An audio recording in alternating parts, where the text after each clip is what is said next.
Hello, hello. And good evening. It is Wednesday, June 17th, 2020. We're here live for Volume 2 of Grief and Loss. As always, we like to wait a couple minutes to let everyone come in and get seated and comfortable. Pull up a computer, say, so in the meantime, please say hello. Let us know where you're coming from. As always, we like to say hello and give a shout out. Hi, Joe. How are you? I haven't seen your name before, Joe. But we're glad to have you here. And if you have been around, I apologize. Where are you from, Joe?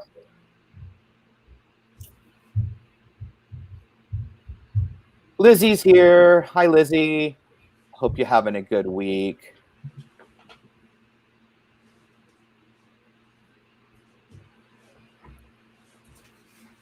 We'll just give it another minute, and then we'll get rolling. So yeah, if you're just joining us, please say hello. Let us know you're here and where you're viewing from. Hi, Anissa. How are you? We will definitely be getting to lots and lots of questions today, so please know that have your questions ready. Anissa from India. Hello from India. What time is it in India? Is it morning?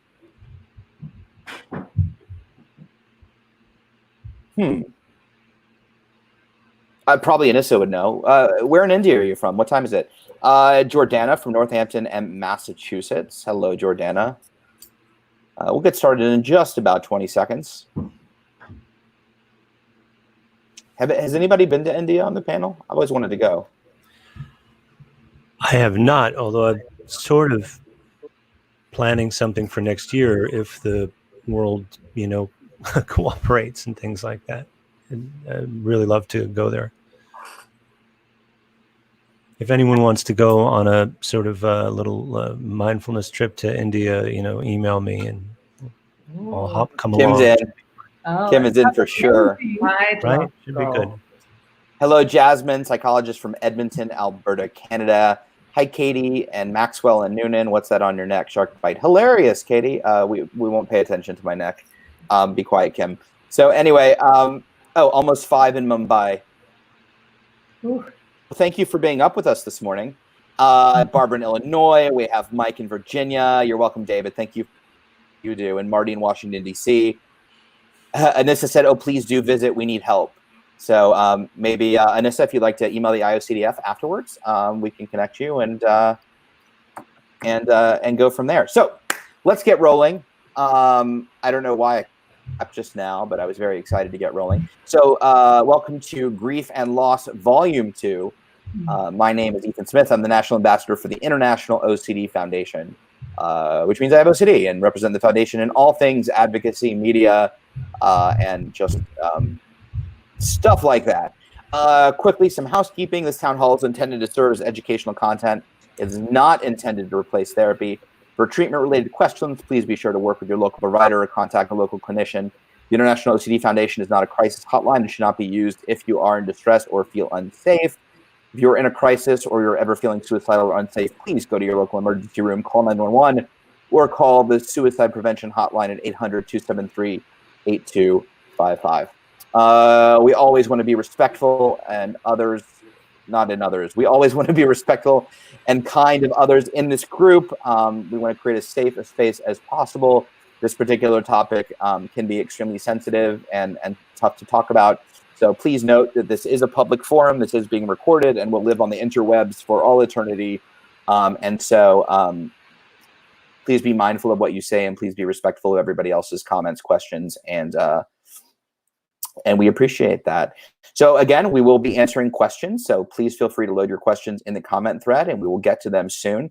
First, I want to introduce to you our phenomenal panel back again from last week. So thank you again for joining us. First to my side, nope, that side, I still can't get it right. We have Kimberly Quinlan. She's a licensed marriage and family therapist in the state of California and the founder of cbtschool.com. An online psychoeducational platform that provides online courses for those with OCD and body-focused repetitive behaviors, or BFRBs, who do not have access to mental health care. Kimberly's also the host of Your Anxiety Toolkit podcast, a podcast aimed at providing mindfulness-based tools for anxiety, depression, and BFRBs. Thank you, Kimberly, for being here. It's a pleasure. Thanks for having me. Sorry, I was on mute there for a second. No, that's okay. That's okay. Next, just below me, we have Reverend Angelika Zollfrank. She joined the spiritually and mentally. I stumbled on that last time. I really got to rehearse more. Joined the spirituality and English words would be helpful. The spirituality and mental health program at McLean Hospital in 2019. Is chaplain and certified educator. She trained as a clinical pastoral educator and served as chaplain at Yale New Haven Hospital in New Haven, Connecticut, and directed the clinical pastoral education program at Massachusetts General Hospital for 10 years, quiet Kim, before serving as manager for spiritual care at Yale New Haven Hospital. She's board certified chaplain in the Association of Professional Chaplains, is endorsed by chaplaincy by the ELCA, and is a certified educator with the Association of Clinical Pastoral Education. She's also a certified healthcare ethics consultant and has published in the area of spirituality, health, clinical pastoral education, and medical ethics. In the aftermath of 9/11, she volunteered as chaplain with the Red Cross for several weekends. Thank you, Angelika, for being here. Sorry that I completely massacred your bio. It's totally fine.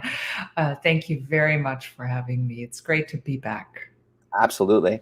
And last but certainly not least, we have the always delightful Dennis Tirch. Dr. Tirch is the founder of the Center for Compassion-Focused Therapy in New York City, president of the Association for Contextual Behavioral Science, president of the Compassionate Mind Foundation North America, and an associate clinical professor at Icahn Medical School at Mount Sinai, New York. Dr. Tirch is an author of 6 books, numerous chapters and peer-reviewed articles concerning mindfulness, acceptance and compassion, and psychotherapy and life.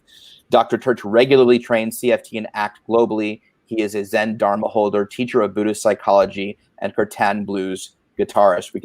We should ask him to play for us at some point. You picked the room. You're calling out to us, Dr. Tirch. This is it's a very kind offer. I'm sure that probably our time is so well spent tackling these thorny topics that we have to dig into, But thank you so much, Ethan. It's really a pleasure to work with you and with the IOCDF, and of course with Kimberly and Angelika. It's a great thing to be here. Thanks. Thank you, Dennis. So I just want to pick up where we left off last and open it up. So today we're going, last week, actually, if you joined us or didn't join us, we really focused in on grief and loss in the past. And we really deep dived into loss of children, specifically loss of children to suicide or accidental overdose, and mental health in general. And we had some very candid and some intense conversation around that. And I think we had from the conversation in the community, it was really meaningful and helpful and insightful to a lot of people. So I'm very grateful to everyone on the panel for having that conversation. This week, we're going to focus on grief and loss of the future. And so we will absolutely touch on what we touched on before and kind of address some of those things. But I know a lot of people have been asking about additional things, not just loss of a person, but loss of experiences in the light of COVID-19, lots of things that may or may not happen in the future. So I would love to touch on all of those things. But first I want to open it up to opening remarks, which I didn't tell you I was going to do, but why not? We'll jump in. Kimberly, I'm curious. I know in our previous conversations, you've talked about specific topics that are coming up a lot in your practice. Can you maybe elaborate a little on that? Sure, and related to grief and loss, you're speaking specifically. Yeah. The reason I was really excited about today's talk, I was excited about last week's as well, of course, but this one really speaks to me because it's really fascinating to me to see collectively all of my clients go through this same process at almost the same time, particularly since COVID-19, of grieving certain parts or identities in their life. When we first went into COVID-19, I think everyone was quite in crisis mode. But after that quickly became this grief of what will be lost, the graduations, the parties, the sending your kid off to school. A lot of people were grieving the loss of their intensive treatment. They were in an inpatient facility and they were having to go home. There was so much grief happening, and I found it really again, it sort of it brings us back to the oneness of the human race, and that we're all going through this global thing right now and grieving the many losses that are associated with that. Thank you. That makes a lot of sense. Angelika, what are you seeing on your end with your work at McLean right now, and in that vein? Yeah, thanks for asking. At McLean, we're really seeing a lot of patients who are so much in their current struggles that it's sometimes really hard for people to have any future orientation. But by and large, I would say that there's statements that sometimes really get me. Like recently, someone asked me and said, do you think we'll ever come together as a church again to have communion in person? I really miss it. And I didn't know what to say. I don't know when that will happen. Another poignant statement was from an elderly person who said, sometimes I think I will die before anyone will ever be able to hug me again. And it just was such a heartrending statement. And then there's just the greater uncertainty of how is this going to continue? Is COVID going to stay? What does this mean for people who depend on communities in their neighborhoods that are in person and not just online and on Zoom? So I hear a lot of sadness about that, and families can't get together in the same way, and it's just difficult. So significant birthdays, anniversaries, all that is celebrated in the hospital, and people can't even come and see each other in person. It has to be on Zoom. So it's very sad. And there, for the future, a lot of uncertainty and anxiety around that. I think you brought up a very valid point too, and addressing, yes, in the light of current events, grieving and losing the future, but at the same time, especially in the conversation of mental illness. I know for me, I grieved my future long before, certainly when I didn't think there was hope, and when I kind of succumbed to, for those that know my story, I was diagnosed at 14 and didn't find the proper treatment until I was 30. So I've said this before. I had conversations with my parents that, I guess I'm just handicapped and this is going to be my life. And I very much grieved my future and what I thought I was going to have versus what the reality was. And so you bring up a good point about grief, just in the context of mental illness itself. Dr. Tirch, when we talk about grief and loss of the future, can you break that down? What does that actually mean? Because it sounds kind of heady when you hear about it. Like, I know in theory, but what are we really talking about? Well, what it reminds me of is the difference between anxiety and fear in psychology definitions. And before I mention anything about that, really briefly, we always have to be careful with definitions because, definitions are just ways of describing things. And if they are useful, that's great. And if not, then we don't need them, So I don't want to reify or try to say these definitions are always real, but they can be helpful. So when we distinguish between fear and anxiety, as many of our group will know from lived experience and from, clinical work, fear is a response to an actual threat and usually an immediate threat. And anxiety is a response to a symbolic threat, a cognitive representation or a cognitive experience. It's an event in the mind, which can be very powerful. We can respond to these events in the mind very similarly, but it's distinct. And when you treat fear, and overcoming fear is sort of different than treating anxiety, So COVID has forced us to confront fears in a way that we don't always have to confront. We confront a panic attack or PTSD or OCD or these things that are about their effect is very real, but very often it's an event in the mind that's driving the threat response. And when we work with anxiety, there's more opportunities in some ways than dealing with fear.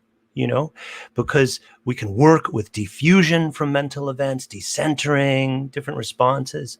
And what I would suggest is that grief over something that you've lost, like a divorce or a death or losing a job or friends moving away, losing a pet, you're still dealing with your thoughts and emotions, which are mental events, but you're dealing with something which has happened in a sense. So in a sense, I would suggest it's less of a symbolic event than a possible future, at least the way we experience time and reality. Like, our future, I'm not grieving my future. I'm grieving what I imagined my future would be. Now that can be profound and that should be honored, but there's possibilities in working with something which involves expectations and hopes and ideas and concepts. We have more wiggle room as a clinician. We have more room to compose an actual future that will be more real and more salient and more reinforcing than the hypothetical symbolic future that one is grieving. So I'm going to hang out around some of that space, around this grieving the future, because there's a lot of room to work. It's different than grieving the past or even the present, I think. I think that's interesting that it works. I mean, it works both ways, because last week we spoke about, and I spoke about, like, grieving the past that I thought I would have had if I'd never had OCD. All this amazing stuff was going to happen. And so, so that really resonates with me. It works both directions. It works, in the past, and it works in the future, which is why we like to try to live in the present, because lots of stuff goes on. So that's beautifully said, Dr. Tirch. Thank you for that. As always, for those of you that are watching, we're gonna go to Q&A in the next maybe 10 or 15 minutes. So please feel free to ask questions. Ask 2 questions. Ask 5 questions. We'd love to answer your questions for you, and maybe give you any skills or tools or coping or advice we can in regards to grief and loss. And hi, Nikki in Ireland. Always have to say hi to Nikki. I'm thinking, so Kim, either in your practice or your own life, what are some things that you're doing or you're suggesting clients do to help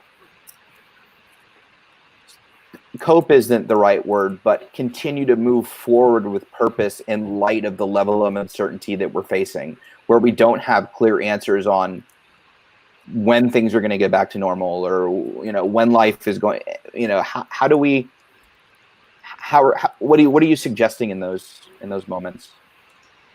Right. So I'll give a personal example if it's helpful. Early of last year, I was diagnosed with an autonomic disorder, a syndrome called postural orthostatic tachycardic syndrome. It sounds scarier than it is, but it's still a lifetime syndrome. And I remember observing myself go into what I would call stories. Stories about, as Dennis was saying, stories about what I thought my life was going to look like. And then it became this process of observing these new stories. And the shift in the stories were around the loss, right? This is what my new life is going to look like. This is how I'm going to adjust my new life. And what I really had to work really hard on, and I think this is very true, and I speak with my patients about this, is I had to work really hard to catch the stories that were not grounded in any truth. The stories about I'll be an unwell person for the rest of my life, or I'll never be able to do X, Y, and Z. I think that those stories can disrupt and create a lot of suffering. So for me personally, it was just being an observer to those stories and catching them as they played out. The other piece around grief, particularly around right now, given that it's not actually stories because nobody really knows what's going to happen, what I'm really encouraging people to do is to really look at what they can control. It's really easy to start to what I call gather all the things psychologically of what is going wrong. You know, I don't have control over this, and now it's my mental health and the COVID-19. You know, and it feels very, very like a pile up. In that moment is ultimately to really keep an eye on, okay, given the fact that so much is out of my control here, what can I control? I can control what I put my attention on. I can control how I speak to myself about this situation.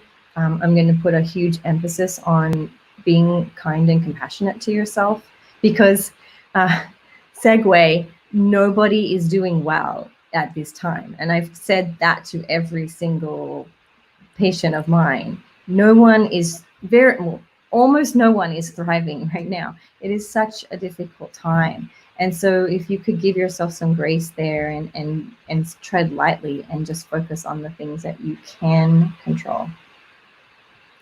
Thank you. That's. I definitely have some input on that, but I want to let that sit and resonate for a minute, because I've been having an interesting experience during this time. Angelika, I'm curious because, in just a moment, sorry to pause from the conversation. I know some of you were saying, I don't know if you can hear me or understand me, the feed is choppy. So if that's the case, Fran just said try refreshing, and if not, he provided the YouTube link. Perhaps it's a Facebook thing. So if you want to try viewing on YouTube, perhaps that will be a little bit smoother for you. Mm-hmm. And Ashley just wrote, "Ooh, I have POTS too. It sucks." You saw that, Kim? Okay. Yeah. So Angelika, like when we're taking, that was a great clinical explanation. I think when we're taking stock of what we have and what does that look like from a faith-based perspective, you know, looking for motivation, looking for comfort, or looking for managing discomfort, what does that look like from your perspective? Well, you know, in the midst of a crisis, it's very difficult to stand outside of it, right? So sometimes in the midst of the crisis, all we can do is just the best we can do with any 24-hour package that we're given.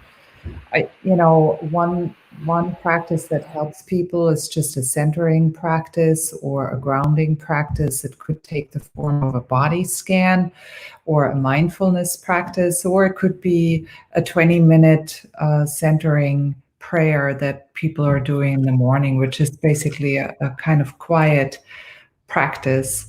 And, you know, I think those are helpful to try and ground ourselves, to get out of the anxieties and worries that we pile on top of our fears.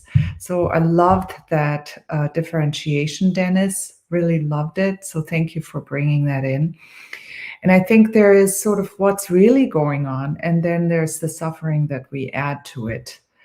And, you know, that's true also for the experience of mental illness, right? So there's the actual mental illness that's happening, which can be devastating and, you know, of course, include grief about the future. But then at the same time, there may be many things to also be grateful for. Now, that's hard to do in the midst of crisis, right? But I actually sometimes guide people in spirituality groups through a practice of gratitude. And I start by asking the group, what do you not have that you wish you had? And then we make a list, and it's really interesting because as we're talking, the mood in the room can go so much down and people get anxious and disconnected and sad. And those are things that are important to talk about. But then when I ask people, what are some things that you are really glad that you do have them? And then we make a list of that, and people change. It's just the entire atmosphere in the group changes. People are more positive. They're actually connecting more to one another, and they really value what they do have. So I think this is an important practice that kind of fits across faith practices and also jives well with many of our therapeutic approaches, to sit down and say, well, what do I have that I'm actually really grateful for? And that's a shift that can help from a day-to-day perspective as well. Now, obviously, if you're grieving the loss of a person that was close to you, that's not going to be easy to do, right? So sometimes we wish people that, in times that the memories of a person may heal the incredible hurt that they're feeling at the moment. And that's a wish for the future. And, that happens hopefully over time, but it's not something you can do in the midst of a crisis. It's a process. Does that answer your question a little bit? Does that make sense, Kim and Dennis? Oh, it doesn't matter if I think it makes sense, Angelika? Okay, fine. We'll see who calls on you again. You stay on mute. Go ahead, Kim. Did you have something to add? I would really agree with what Angelika was saying. I think that, and as Dennis was saying as well, I think expectations do play a huge part of our grief when it comes to what we thought the future would look like. A really interesting reflection I had was at the beginning of COVID-19, I was doing this program by a coach, and she said, write down the top 5 things that bring you joy. And I think that we always think it's going to be like these huge things, like a car or, all these grand things. But when you think about it, it is those small things like a cup of tea in the morning or a moment with the person I love, which is why grief can be so hard.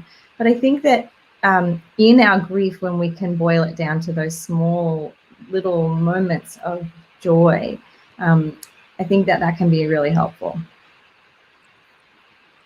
Thank you, Kim. And I was actually going to ask Dennis the same thing about how important is realigning expectation in times like this, and because I think, ACT dictates that we should recognize that it sucks and that it's okay that it sucks and we can live with the suck. At the same time, and I think a lot of people in the current situation may get annoyed at hearing something like, well, what do you have to be grateful for? Some people don't want to hear that. They just want to be like, what do everything sucks right now. But how important is it to recreate expectation of what the future may look like and really look for the little things in life to help you with self-gratification and feel whole again in these moments? And I guess I take it's almost like being on a plane crash and ending up on a deserted island where like you had a future and you knew what that future was, and here you are and you're live on this island, and now maybe it's a sunset, maybe it's the sand, maybe you found a coconut, and it sounds so simple, but they can bring you great joy. And so how important is sort of redefining expectations and purpose in this time? I think it depends. It's a behaviorist answer, right? It always depends, One of my favorite things to say with my clients is, don't worry, everything gets worse, which usually is oddly soothing, and we remember together that, most animals spend most of their calories finding the next meal, or they won't live. We're an organism. We're part of the flow of life. We're one beautiful, amazing, sentient, aware part of the universe looking at itself. You're this individual. So in a sense, you're just this miracle. And in another sense, you are just a part of the game. And it's already been so much better than it ever had a right to be for most living things, and think about how horrible things are. And you can't say this in an invalidating way. Like if you say this in a glib way or as a person who's on high, that sucks. That's bullshit. It is invalidating and is condescending and it smacks of privilege. But there's an opportunity now, and a few clients have called this out. They know that I'm suffering in a way that they don't usually know, interestingly, because they know what I'm going through because they're going through it too, particularly in the New York area and all over the world. But it hit us real hard in New York, the pandemic. And it was leveling in a way, not entirely. Again, I want to recognize that I'm way more fortunate than I have any business being, and I'm grateful. But I've never felt closer to my clients because they know that we're in this together. Like we're going through something, an unusual something, a rare something, but also a very common something, because we're coming face to face with grief, with sadness, with loss, with isolation, with the prison of our own minds, with the way human beings work when we're anxious and isolated and alone, with our self-criticism, with our shame, with our grasping hope. Like, what's the function of these beautiful futures when all we need is a cup of tea? Is it so that we'll feel good enough? That we feel good enough that maybe people will love us, and maybe if people love us, we won't feel so terrified and ashamed and hate ourselves so much? We know that we're all going through this internal torture. And that's okay.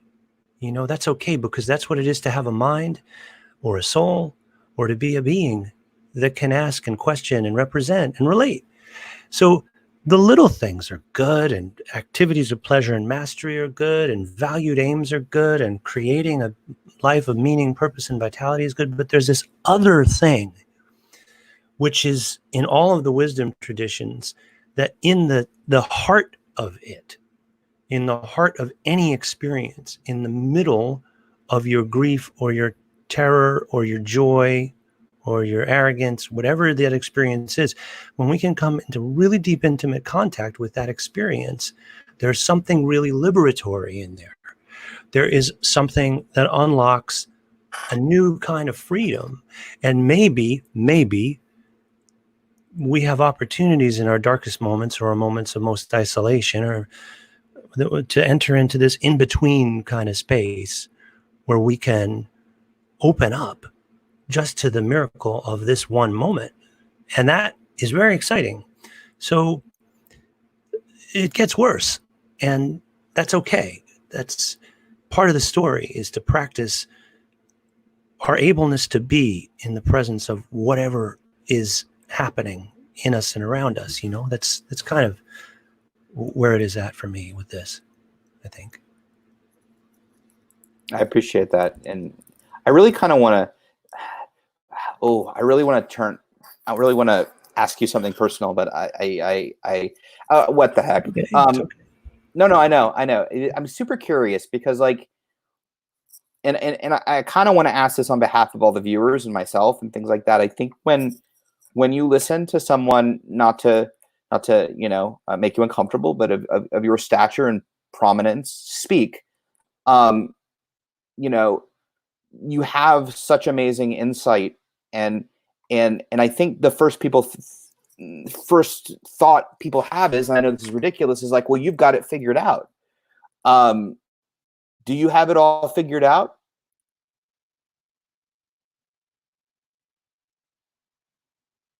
Clearly not the I mute can't button. figure out how to unmute myself. I don't think it needs to be figured out, and I have a mind that hears like stature and prominence, and it's genuinely shocked. There's a part of me that's like, what is he talking about? And then when you say, hey, there's stuff in there that resonates, well, then I get a little more buy-in, because it's stuff that resonates for me. It's not stuff I made up. It's stuff that my clients have taught me and that I've read and that we all share, and we all know the truth. We all know the truth. So it's listening, so I don't think everything's figured out. Life's a lot easier inside than when I was chronically depressed or struggling with PTSD or drinking too much or wanting to die, that's personal, so I'll take an afternoon doing meaningful work or playing the guitar or holding my daughter or being with my wife. So that's figured out better. I'll take it. But I don't think we have to figure it out. I think we need to love and be and relate and let somebody else figure it out.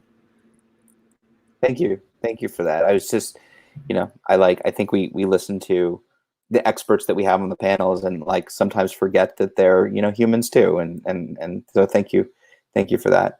I actually want to integrate, I wasn't going to go officially a Q&A, although please, if you're watching and you have questions, please ask questions. And we'd love to answer them.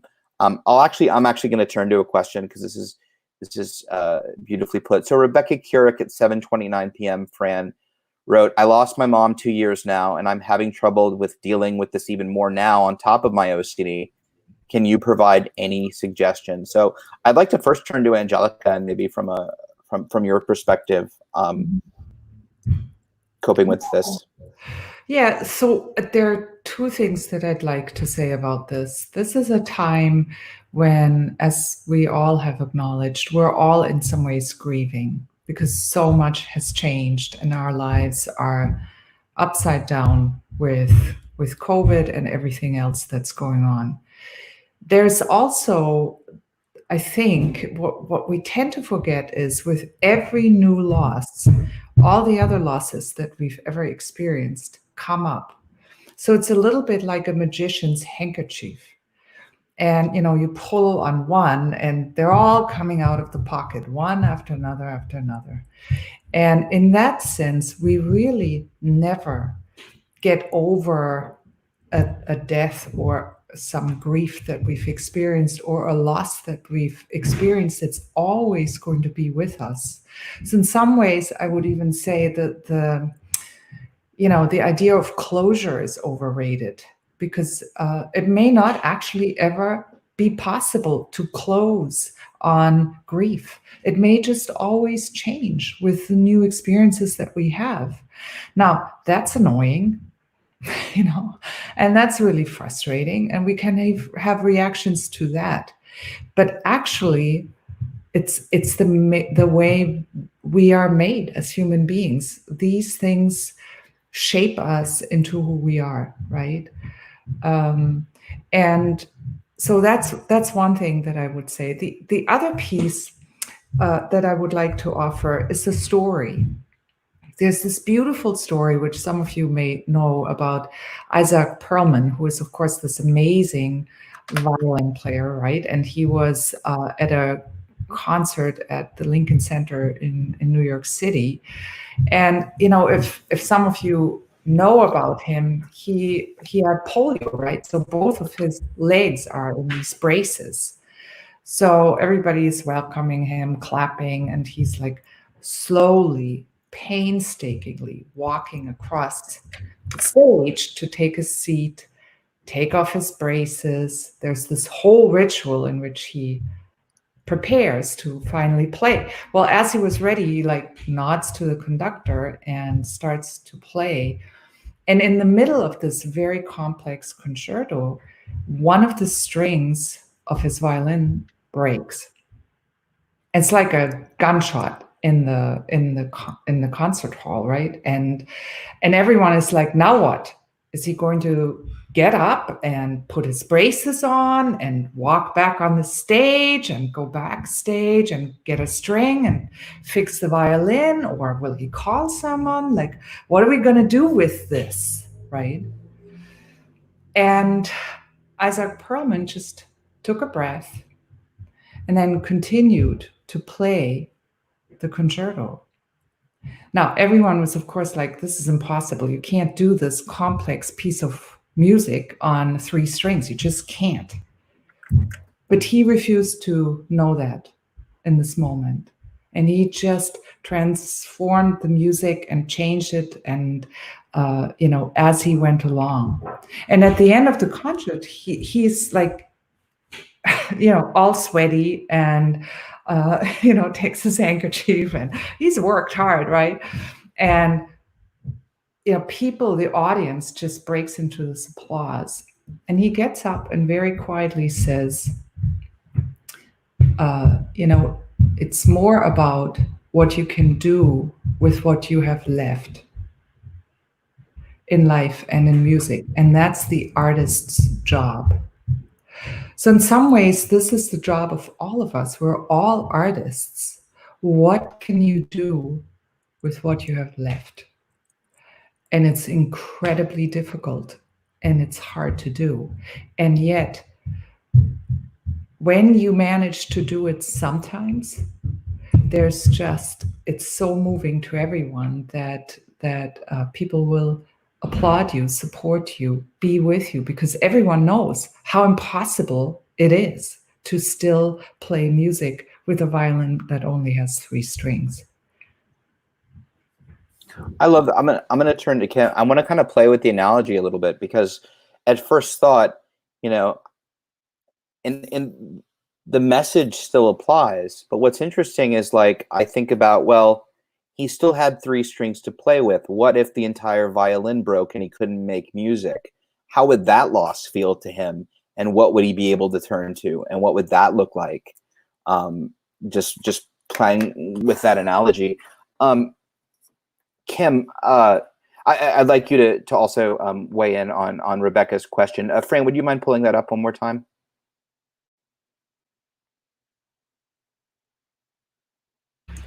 I can see it. I can see the question. Okay. So you just want me to weigh in on the question first, yeah? Yeah. I mean, or you can weigh anything you want, Kim. What really came up for me with this question was, it's really just the biology of the human race. When we are in distress, we naturally want to run to our caregiver. We want to feel the safety of that person, probably that was the first caregiver that biologically took care of us. And so even us in our adult bodies still are going to feel the need to run to our mom and be held by our mom. That is very much a biological part of being a human being. And so my first response is, that sounds like a tribute to the relationship you had with your mother and the bond that you had, because I think that is what, what do we know about brains? That attachment and that secure place is what is so important for our brain development. So every time that need for me comes up to, like, run to my mom, I would just recognize that is a part of the biology of my body, that we need connection, that it's our body saying, I need connection, I need to be held, I need to be felt.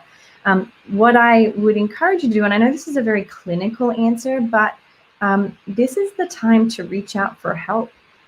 This is the time, if your body is saying, being pulled towards this need for that deep love that you had with your mom, the possibility of you going to a online grief support group or somebody else who may know what it's like to have lost their mom and be going through COVID and have a mental illness, on which I know it might feel like there's not a lot of people, but there are many, I'm sure, who could really resonate with your story. So my first suggestion is, your biology is telling you that you need support and warmth, and I would 100% trust that. Thank you, Kim. Did you have anything else to add onto what Angelika was saying? No, Angelika had said it perfectly. Okay, I wasn't sure, because you had said, I wasn't sure what you wanted to respond to. Oh no, I was so hoping you wouldn't ask me that, because I really didn't feel like I had anything of worth to say there. She said it beautifully. Thank you. And also, Deirdre Kimberly thinks your hair is very pretty today. So just so we're clear. Dennis, I'm going to throw you a question that I just had myself, because I feel like you're the one to answer this question, although everyone is, and that is, do human beings, I'm giving myself some leeway because I'm curious, but do human beings really have a limit for the amount of capacity of pain and grief and loss that they can tolerate? And the reason I ask that is because everything feels like it's compounding right now. There's COVID, and there's race, and there's then our own issues that we had to begin with, and then deaths and new things. Like, do we have a limit? Is it how we?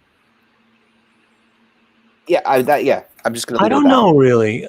I like being able to say I don't know, quite honestly, and it's really great to be working with Angelika and Kimberly and yourself in this community, and feel sort of like I'm with people who have a huge amount of expertise and a huge amount of lived experience.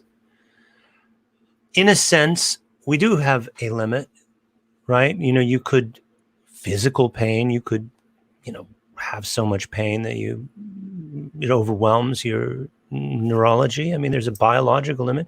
People do experience emotions in some, sometimes in such an intense way under, is there a limit of physical and emotional pain? Like, God, I don't even want to start to have whatever crazy fantasies my mind could cook up. It's like something out of a comic book, or a nightmare or a horror movie. But I think the more important way to answer that question is, what's the function of asking it? Like if that came up in a session or with a friend or a loved one, or if I were asking myself that, I think what I'd hear is that underneath that, there's a part of me that is saying, I don't think I can handle it. Like, what if it's too much? What will happen to me? Not like some, technical answer, like if we created a pain and horror lab, could we, make somebody freak out? But like in the course of my life, like this very, very tragic circumstances of losing one's mom and, Rebecca losing her mom and then working with OCD and the different things that we've all been through, and some things that I can't even imagine that some folks have been through. There's going to be a part of us that says, I don't think I can handle this. And one of my mentors, Bob Lay, he used to, he still does actually refers to these things as emotional schemas. He has a whole therapy based on emotional schemas, my belief of how I can relate to my emotion.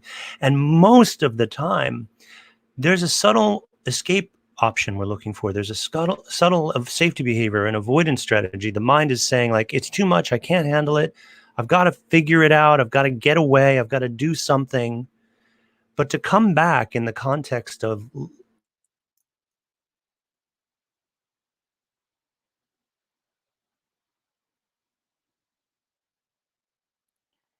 Did he freeze time, or is it him? Okay, well, hopefully Dennis will pop back on. I can't begin to finish what he was going to say because I won't take that responsibility. So hopefully Dennis will shoot him an email or a text, and he'll pop back on. Go ahead, Angelika. Yeah. So could you repeat the question? Was it about whether there's a limit to the amount? Yeah, I mean, it was really of my own musing, but the reason I asked it was because everybody's talking about what they're all going through on top of all the stuff that we're all going through. Yeah. And so it's starting to feel like, things are compounding and getting really intense. So I was curious if, like, how much is too much, and is there a limit to how much we can handle? Well, I can't answer that question, and I'm like with Dennis, I'm glad I can't. I can resonate with the experience for myself that there have been times in my life when I thought, okay, one more thing, and I'm not going to be able to bend with this. I'm going to break somehow.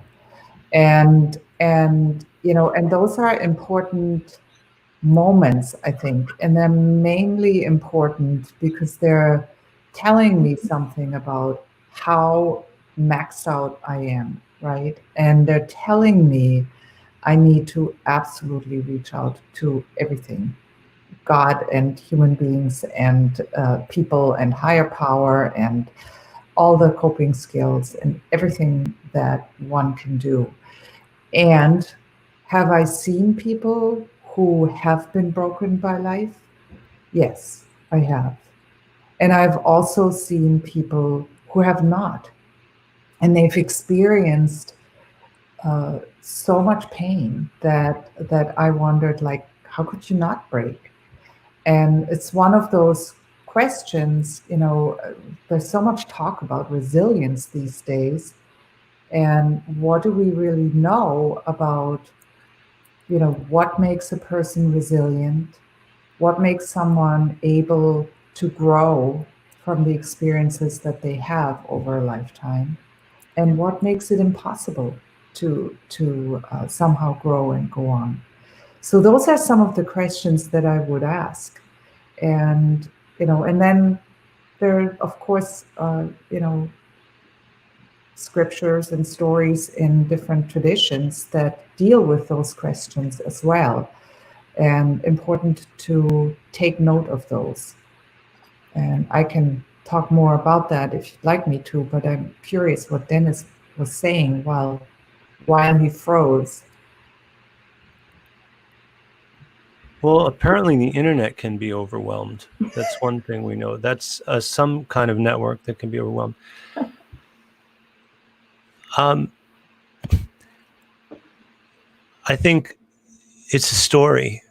The overwhelm is a story. And I do not mean to disrespect what it feels like to feel overwhelmed, you know, and to feel broken by life. But these are metaphors. You're designed to live and love and grieve, and every single thing that you are meant to do as long as you are breathing is baked into this being that you are. So as long as you can have the idea of keeping on going, and as long as you have breath in your lungs, there's room, and there's a lot more there that is possible. So I'm always really suspicious. I want to know what is the function of that again, like when mind says, I don't think I can do it, you know. And that's why we take care of each other. Like Angelika was saying, we're here for each other. That's super powerful. I love that. Thank you, Dennis, and welcome back. So Kim, I'm going to throw this to you. Actually, this isn't a question, but Barbara, who's a frequent viewer, so she wrote at 7:32 p.m. It's difficult that the person I could tell everything is now gone. It's a grieving process, especially these past months. Life is so different in many ways. Grief, yes. This was a bit earlier at 7:30. She's referring to her husband, which she lost a year ago, according to an earlier comment that she read. But the reason I wanted to bring it up is because even though she didn't pose it as a question, I still felt like she might have a need looking for someone else to talk to, or some other resource or support that she can access. Do you have thoughts, Kim? In terms of resources? Yeah, or just like, just in the context of Barbara, losing, I don't want to speak for her, but her confidant, her best friend, her husband. And I mean, she says the one person I could tell everything to is now gone. And so, how do you move forward if in that context, or is there a way to reframe without, anyway, curious to you. Well, I think the first thing is that I would reflect on is just that I have such deep compassion for you. And I think if I were to be completely honest, I don't know the specific answer to that. But what I do know is that when I hear that story, something in my heart aches. And I feel, if I were just speaking in terms of me, I feel this need to reach out to you and be with you. And I think that I'll just reflect on my experiences. I'm wondering if there are people in your life who feel that way towards you too, who, your story is, such a painful one, to lose the one you love. All I would say here is, I think while you'll never replace that person, I know in my heart that there are other people who want to sit with you and be with you and hold space for you during this particularly difficult time, whether it's virtual or not. Because, I love Nora McInerney's work here with grief in terms of recognizing that the grief doesn't go away, but it becomes bearable. And I think in this case, with companionship and support, people can walk that walk with you. So I don't have wonderful wisdom there. All I can say is that for me, experientially, I want to be with you. And I'm sure other people feel that way. I love that. Thank you. Yeah, I know, Barbara. I was sorry to put you on the spot, Kim. I know Barbara didn't have a specific question, but there was a kernel in there that I at least wanted to address. So Pavitt, a friend, at 7:35 p.m. Dennis, I'll throw this to you. And then maybe Angelika as well. What about the loss of relationships, but when the person is still alive, like the end of a marriage with a partner, or the relationship breaking down with a close friend or parent?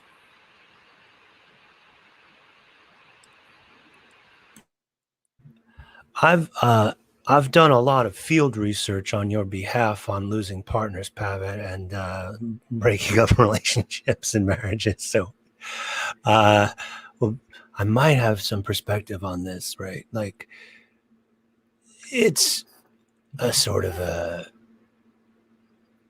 an enormous source of grief and sadness, and also an enormous source of meaning, when we're separated, because the grief is often about separation, about loss, a loss of attachment, loss of the exact kind of safeness and warmth and connectedness that Kimberly was just pointing to. And I think when you say, what about, there is an echo in all of these questions. And what I'm hearing is, this can't be happening, like this can't be happening. This shouldn't be happening. But it is happening, and one of the teachers who I like, who I mentioned last week, and I kind of, if I ever meet this person again, I'm going to have to account for this if I keep saying these things in public, but the Kirtan Wala and teacher Krishna Das, I was listening to his Dharma talks, and he would keep saying to people, you do your best, and you practice, and you keep returning to your breath, you keep returning to your chanting or your yoga or your meditation, your prayer, whatever your practice is, you keep coming back to your practice, you come back to your community, you come back to what gives you meaning, and you do your best. And I think I was like judgy and snotty about it for a while. I was like, well, that's not very elegant. You just do your best. You don't just tell people to do their best, to do their best. And I heard it enough times. And then I would be in session after session after session with these beautiful souls, and they would be going through all these difficult things. And they would say things like, but I'm in chronic pain, or my migraines won't stop, or I'm really depressed, I can't get out of bed, or my father died, or, my mother won't speak to me, or my partner overdosed, whatever it is. And there is something inside that of like, what you do is you do your best, and you do your practice, and you return to the people you love, and you're being loving, and you're being loved as much as you can, wherever you can, and you keep your heart open, never put anyone out of your heart, and do your best. And then I remember loving that he said that, and there was this resentful part of me too, like, God damn it, I thought I was so clever, but it's and I would like, if it's okay, because you encouraged that, Ethan, I would love to kick this to Angelika, because I think you probably have a lot to say about that kind of space. So, yeah, I mean, I think you do the best you can, most definitely. And I actually assume this about everyone I meet. They're doing the best they can. And I know I'm doing the best I can. And, so many times it can backfire a little bit, to give people tools and spiritual practices and try this thing and try that thing. And, ultimately it's just like, it is incredibly difficult to lose the partner who was your one confidant, and now you don't have that person anymore. Or to lose a relationship that you had hopes for and that you lived for a good while, and then that breaks apart. And it means for many people there it can be a sense of failure. For many people there are blended families. So what do you do when the new wife of your husband sends your son birthday wishes first? Like, what do you do with your jealousy and your anger about that? So, I mean, it's very, very tricky. And I listen to a lot of people who have lost a life partner and then feel they can't provide what commonly families are supposed to provide. There are all these myths and social expectations as well. Some related to motherhood, some related to what it's be the picture book grandmother, and I'm sure this is true for fathers and grandfathers as well. And it just is so difficult and oftentimes hard to talk about when you lost a partnership, because who can actually hold space not only for the grief and the sadness, but some of the crappy emotions that are so quickly judged by others. You're jealous? Well, I don't want to hear about that. I thought you were a nice friend. So, or you were resentful. Like, I don't want to hear your anger, right? So that's really difficult. Takes a lot of courage to say to someone, this is how I feel. Or when there's, a partner who now is in a long-term care setting, or is struggling with a mental illness and also with a neurodegenerative disorder. It is incredibly excruciating. And how do you celebrate those anniversaries or those milestones? And of course, it's in your head. Or even if you're like again in a relationship, now what do you do with the significant anniversary of the previous relationship that is coming up as well? So all these things are incredibly complicated, and we are by and large around longer on the planet.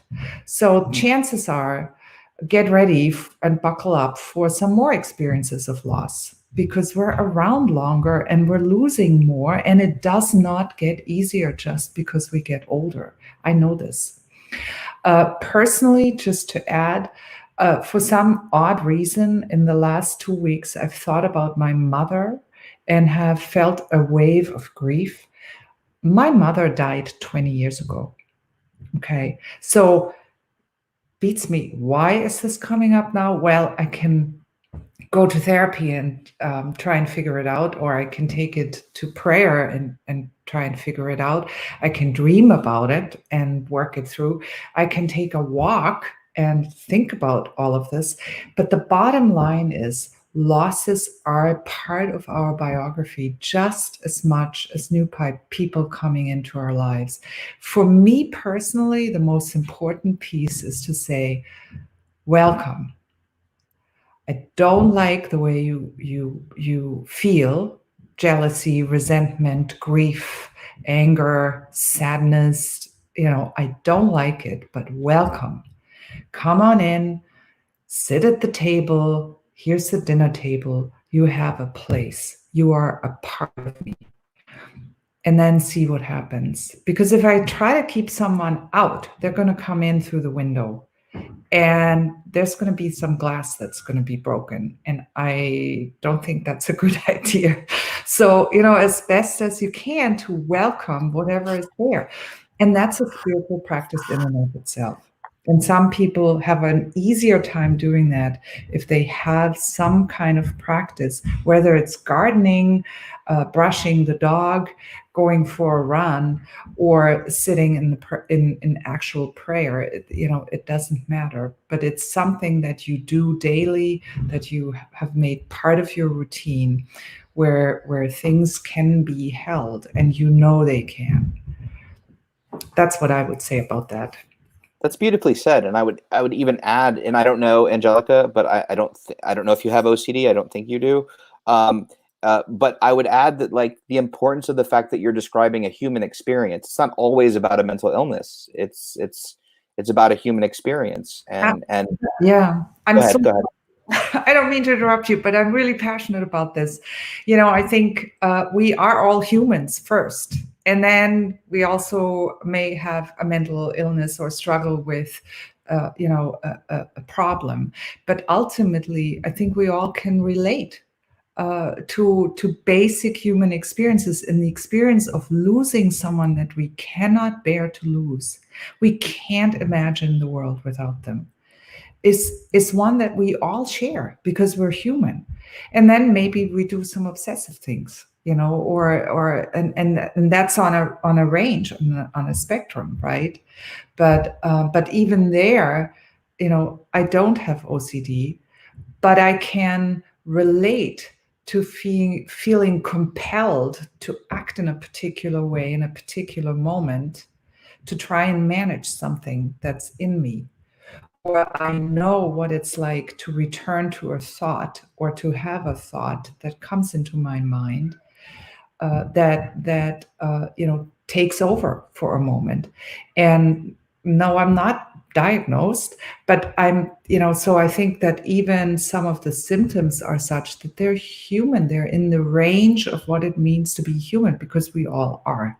I find that so important prior to any kind of diagnosis. And of course, I'm the chaplain, so I can't do anything anyway in terms of diagnosing. So my question when someone gives me their diagnosis is always, that's so interesting. I have no idea what this means. Tell me what it's like to be you today. And then people can tell me, and over time, there's sort of experientially a kind of diagnostic manual that kind of grows in my own gut, where I'm kind of sorting the experience, but ultimately it's each person's experience. And this is true for grief too. I can't tell you how you grieve. I know how I grieved.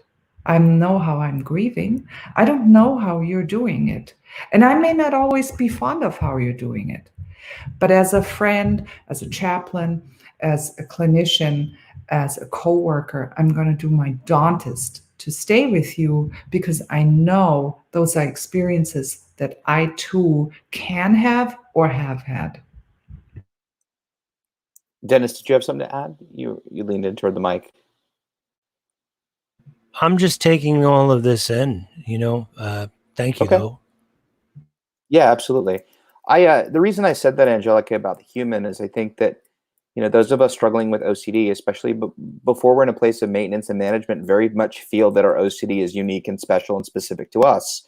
And it really, acts as a barrier to treatment and healing, because all of that treatment and all that those modalities of treatment apply to everyone else, but my OCD is a little bit different, and therefore that doesn't apply to me.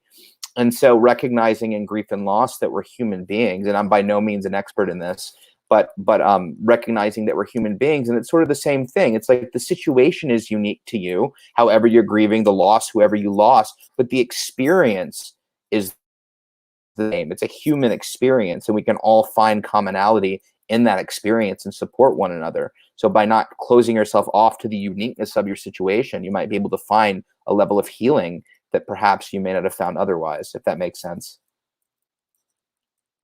That does make sense. Yes.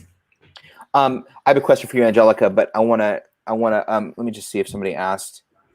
Part of the studio is trying to do it. And I was going to say, we still have time for questions, so please continue asking questions.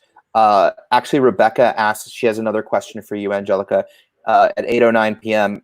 She wrote, Angelika, do you have any spiritual suggestions and connect with mom? I have had people tell me that she has been in these dreams, in their dreams. Mm-hmm. Yeah, I've heard that from many people, and I've experienced it myself. That sometimes, as part of the arch of grief, right, which is actually first sort of goes down into a valley and then into some chaos and disorganization, and then a kind of reinvestment in life, and that's when things are feeling a little bit better. Sometimes there is, people do have the experience of a dream that is often experienced as healing, and somehow as helpful. There is sort of a connection with the person that you've been grieving, and that can happen. Now, does it happen for everyone? I don't know. I don't think so. Can you force it? No. I mean, if I go to bed and I say, I'm going to have a wonderful multicolored dream today about a vacation because I need one, I probably won't be able to force that dream. The same is true for the people we grieve. But when people come into our minds, then it can be incredibly helpful. So that is possible. Now, there are other ways in which sometimes people say, well, I can make a connection with your mom.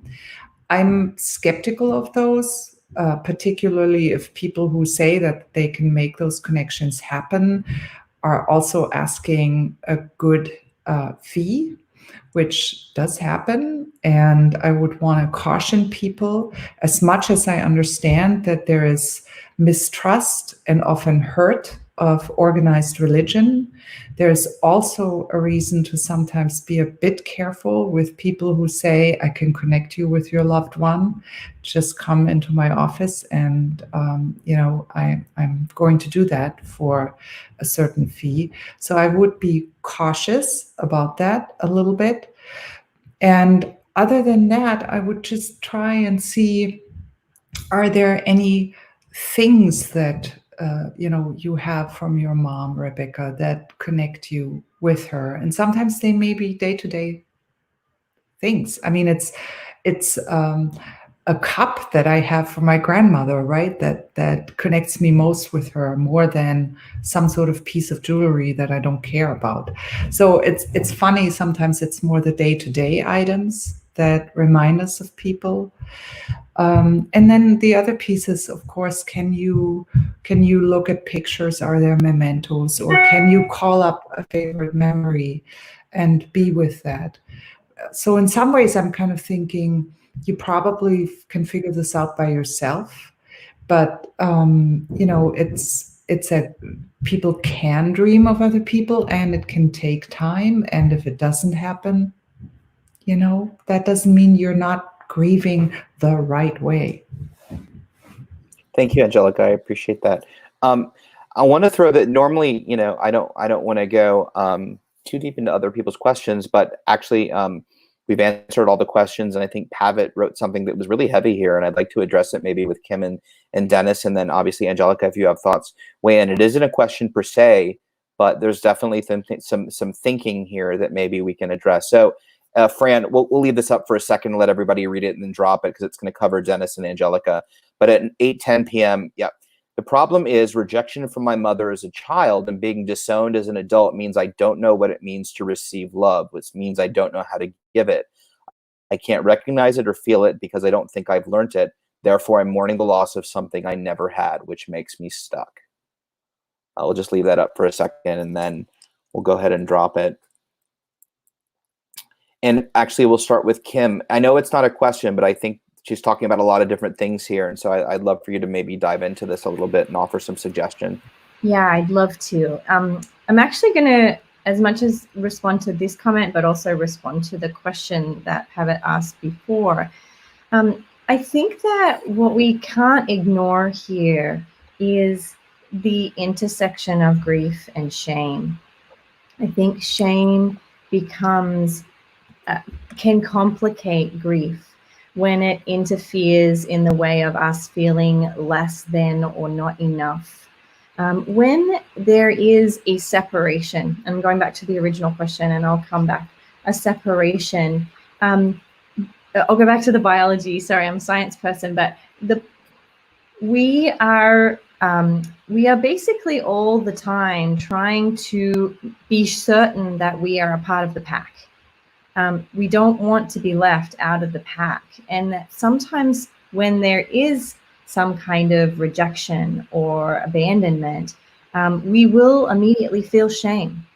And shame, just a quick description, shame is usually the thought that I am wrong. There is something inherently wrong with me or bad about me. And so I think that in these relationships with parents and partners and very, very dear friends, when there is a break there, it can trigger a lot of grief, but right alongside there can be an immense degree of shame. And again, those two are not fun together. So in this case, I think what I would really make a ton of space for and do some work on is the shame that comes up around this story or this separation or this loss. May be different for people who've lost a person through decease, but when it comes to a break in a relationship, I think shame can show up an immense amount when it comes to grief. And so when she says in this question here, like this part where it says, I'm mourning the loss of something I never had, I think that sometimes shame can also make us feel like it's something we weren't worthy to have, which again, I think is the message of shame. So that's the main message that I felt as I was listening to that. So I'd love to hear what everyone else has to say. Yeah, Dennis, do you have thoughts? Well, yeah, this is, and I really appreciated what Kimberly was saying, and it's really, striking to the heart of the evolutionary model of emotions that we have, that we work with in compassion-focused therapy, which really links, and reminds us of the link between feeling attachment, affiliation, and caring emotions and caring motives, and our ability to be with difficult emotions like threat, social threat, shame, and loss. And Pavitt, I can only speak to what you've described because I don't know you as a person, so I don't want to presume to be saying this is what happened for you. I want to be very clear about that because I respect and honor the suffering and the vulnerability that you're willing to share with us, and that means a lot to me. So I'm going to use the words that you've given as an example. And in the example, someone who's been rejected by a mother as a child, or somebody who's experienced abuse or neglect or rejection, hasn't just, often hasn't just not received love, but they've learned to pair the experience of love with the experience of rejection. They've learned to pair the experience of soothing and stabilizing and down regulating excessive threat and shame with increasing fear of being alone, isolated, shame. So sometimes that means that not only do we not, recognize love if we feel it, or it can be confusing, but it also means that we'll be actively avoiding or actively afraid of the feelings of love and care as they arise. So part of the path forward then is with a caring therapist or teacher or chaplain or a healing relationship to learn to identify and disentangle the experience of your frightened self, your shamed self, and a compassionate, loving part, and cultivate that for yourself, as well as your ability to receive it where it can be found, and even the act of giving that. And the good news is that there are reliable ways to cultivate these things, and there are people who can help. But it is a journey, and it is a road, and you're not alone on it. So I would encourage you to find, reach out to us, reach out to others who are in this work of compassion, mindfulness, acceptance, psychology, advocacy, care, pastoral care, and find a way that you can be on that road with others where you cultivate that ability to feel the flow of love within and without. That's what I would wish for you, even though we haven't met. Thank you, Dennis. Both Kim and Dennis beautifully spoken. Angelika, did you have anything to add as well? I really appreciated what Kim and Dennis were saying and resonated, and I feel like both of you have given us such a gift by connecting shame with grief. And I think this is an amazing piece or amazing gift to everyone to remember that, because in some ways, if you grieve a loved one, and you also do grieve, hopefully, all the things that you didn't have in relationship to them, because otherwise you're just idealizing them. And then there's really not much of a step left towards building a little shrine and stopping life because everything was so ideal. And we all know that's not true, right? And at the same time, everything wasn't also bad. I mean, even if you haven't received the love that you deserved and should have gotten, and even if you were disowned and really treated poorly, you still survived. And not only by your own capacities. So I would, and I'm on thin ice here, but I would encourage people to also, begin to carefully, see if there are places where you can forgive, and not for the sake of the other person, not for the sake of the mother who died and didn't give you what you deserved, but for your own sake. So that, you know, I mean, we talk about this in work with dying people, that one of the most important things to say to someone who's dying or has died is, I forgive you. Forgive me. Thank you. I miss you. Goodbye. And those steps are not unimportant, even though forgiveness can be so incredibly difficult. And I wouldn't ever require it from anyone, but I'd like to put it in people's heads that, or sometimes we need to forgive life itself, or a higher power, or God, or the universe, for creating, well, a planet where there's plenty of suffering all the time. And I think only when we can forgive that in the sense of accept it, can we be a little bit more at peace. And that's the gift for the person who does the forgiving or accepting. But I know that this may be really difficult for some people to hear. And, you know, it's not a piece of work that you should endeavor to do on your own. It's one where I agree with Kim and Dennis. It's important to have people who accompany you on the path and can give you the compassion that maybe sometimes for yourself is hard to muster. So I think that's very, very important as well. And there's no, there's no should. It's just a, might you explore, or is that something you might be interested in? Thank you, Angelika. And thank you, Pavitt, for just being so honest and open and really putting it out there, and to all our panelists for answering in such a beautiful way. Kim, did you have something else to add? I've had the pleasure of meeting Pavitt, and you are so loved. That's it. Okay. Well, and I look forward to meeting her, hopefully very soon. Yeah. So, loved by so many. As long as you're unmuted, Kim, Nicole, at 8:18 p.m., can OCD be affected or sparked by grief? Well, I'll just jump in and say, scientifically, we still don't know. But what we do know is that OCD can be sparked by a combination or one of the two, whether it be genetics or around the age of teens is often a very normal time for OCD to spark up around hormones.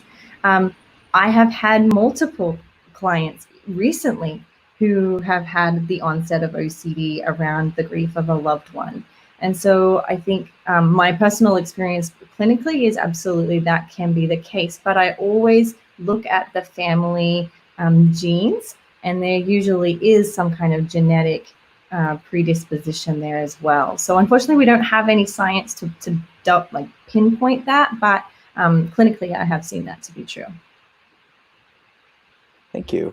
And I think our last question here is from Anissa at 8:22 p.m. I'm going to cover Dennis and Angelika for just a moment here. Sometimes I feel grief for the loss of my son's future. He has OCD and is in residential. I feel hopeful, but also I'm very cognizant of the fact that he won't necessarily have a life that is understood or regular high school, college partner, marriage, etc. Can you speak to that, Ethan? Yes, I definitely can speak to that. I think Anissa was from Mumbai. Yes, is that what we earlier in the conversation? And so I think this is a great question, and I think I think there's a couple things to recognize here. I think first of all that we're talking about two different things. We're talking about your son and what he has to do in his own treatment and his own recovery to manage OCD in the future that he dictates. And I also think we're talking about the feelings and thoughts that you're experiencing as you watch your son, and how you're coping with your own thoughts and feelings and grief, as you said, for the loss of your son's future. Now, I want to first point out that you're assuming it's an assumption. It's a valid assumption that he has lost some piece of his future or may lose some piece of his future because of OCD. And that's a valid assumption. We can also make the assumption that any one of us could lose any part of our future for a variety of reasons. And that's just a level of uncertainty that we all have to live with. We don't know what tomorrow is going to bring. What I can tell you is that, by the fact that you're saying, I would guess that he's younger by saying high school, college, partner, marriage, etc. So I know you mentioned India. If he's in residential, and again, I don't have the details, as Dennis so beautifully put. I don't know the exact circumstances, but I will tell you that, specifically residential for OCD and where they're practicing exposure response prevention and acceptance commitment therapy and things like that, those are evidence-based treatments that we know are highly effective at treating OCD. And I advocate because, I was completely bedridden and unable to function and feed myself, and I'm living a really, really beautiful life right now. And so, the reason I speak out is so other people recognize that they too can get better. If I can get better, you can too. Kids are very resilient. Their minds are very malleable. The earlier they are detected and get into treatment, they can really live beautiful lives. I missed high school. I missed college. I dropped out of college, and really began my life, so to speak, at 31. And I mourned 30 years of my life. But then I met somebody who entered treatment for the first time at 70. And I went, wow, I am really lucky.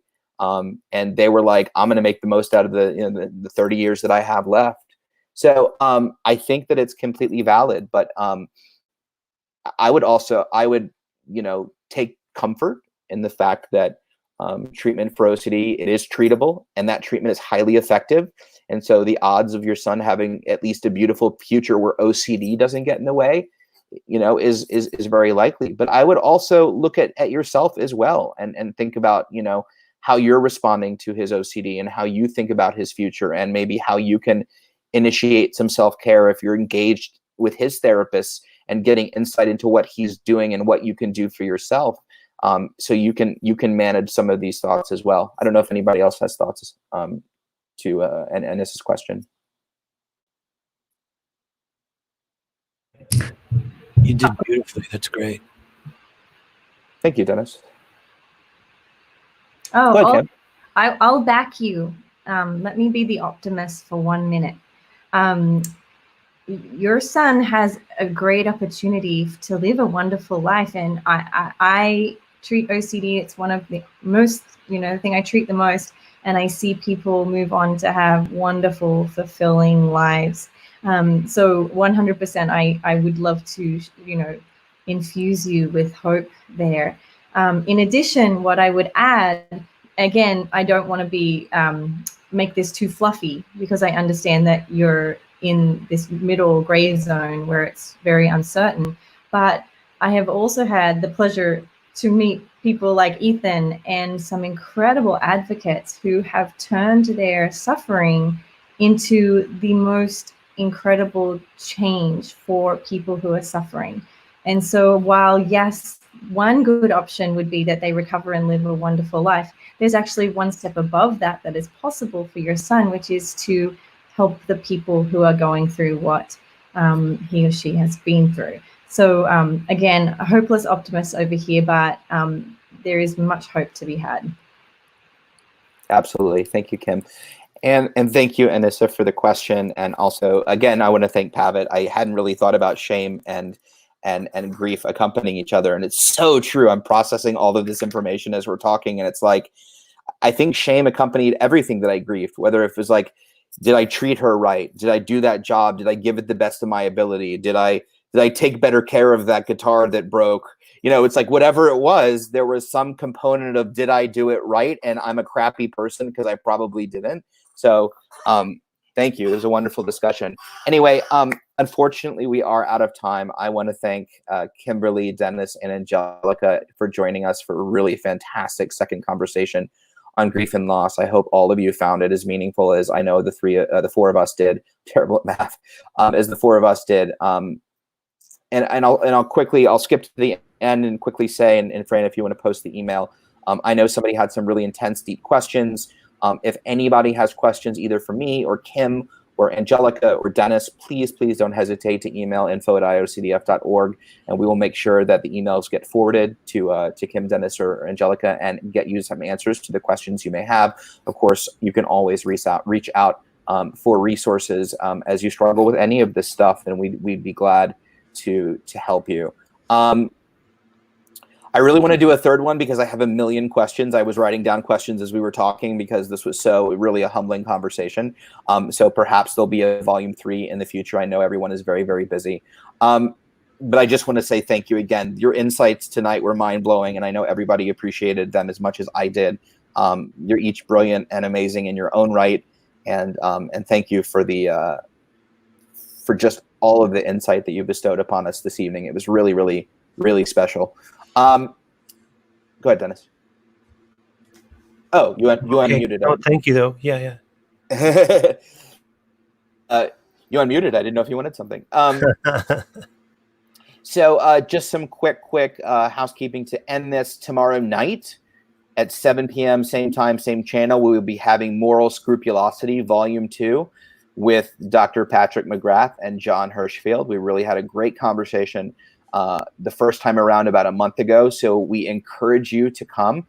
Also, if you are on our email list and checking out our social media, we've just launched 1 Million Moves for OCD. If you want to learn more, Fran, I think you can put up the website in the comment thread. You can head over to the website and check out how you can get involved. It is the replacement. It is our virtual replacement for the walks that usually happen in June. We have a couple of really cool contests going on where you can sorry, I saw Fran, can you check out Just Sharing's comment at 8:32 p.m. and maybe we can reach out to them. Anyway, we're offering the winners of the contest will get free registration to the online conference, so definitely go in and check that out. As always, I want to thank the IOCDF and my partner behind the scenes, Fran, for doing all his digital voodoo. If you haven't already, you want to be notified about all programming the IOCDF is having over the next month. Definitely be sure to subscribe and follow on Facebook, Instagram, YouTube, and Twitter, and you will be notified. And that's about everything. Thank you so much for spending your Wednesday evening with us. As always, don't hesitate to contact the foundation at info@iocdf.org. Again, thank you, Kim, Dennis, and Angelika. Have a wonderful day. Stay safe, stay vigilant, feel the feels. Don't let OCD off the hook, and share. This was really meaningful. So thank you. God bless, and we will see you very, very soon. Thank you.